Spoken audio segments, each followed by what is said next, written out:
హిందూ దేవాలయాలలో మనకు మొదట కనిపించేది ధ్వజస్తంభమే. ఈ ధ్వజస్తంభాన్ని మొక్కిన తర్వాతే గర్భాలయంలో ఉన్న మూల విరాటిని దర్శించుకోవాలి. ధ్వజస్తంభాన్ని మొక్కిన తర్వాత మూల విరాటిని దర్శించుకుంటే ఆలయ దర్శనం పూర్తవుతుందని భక్తుల నమ్మకం. ధ్వజస్తంభానికి నమస్కరించకుండా గర్భాలయంలో మూల విరాటిని దర్శించుకుంటే ఆ దర్శనం అసంపూర్తిగా ఉంటుందని పురాణాలు సైతం చెబుతున్నాయి. ఈ నేపథ్యంలో ఇంత విశిష్టత గల ధ్వజస్తంభం ఎలా తయారు చేస్తారు, చేసేటప్పుడు ఎటువంటి నియమ నిష్టలు పాటిస్తారో తెలుసుకునే ప్రయత్నం చేద్దాం.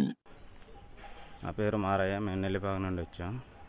2 రకాలుగా ఉంటుందండి. ఒకటి నారవేప, ఒకటి టేకు. ఒకటి 45 నుంచి 40 అడుగులు ఉండొచ్చు, 30 అడుగులు ఉండొచ్చు. 15 నుంచి 20 రోజుల వరకు పడుతుంది. పొద్దున్న పూజ చేసుకుంటాం. పూజ చేసుకున్న తర్వాత ఇక వర్క్ స్టార్ట్ చేస్తాం. మద్యం లాంటివి ఏం తీసుకోము, నాన్ వెజ్లు అలాంటివి ఏం తీసుకోము మేము. ఇక పని మొదలుపెట్టిన కాడ నుంచి ఇక ఫినిషింగ్ అయిపోయే వరకు దీక్షలో ఉండి చెక్కడం జరుగుతుంది.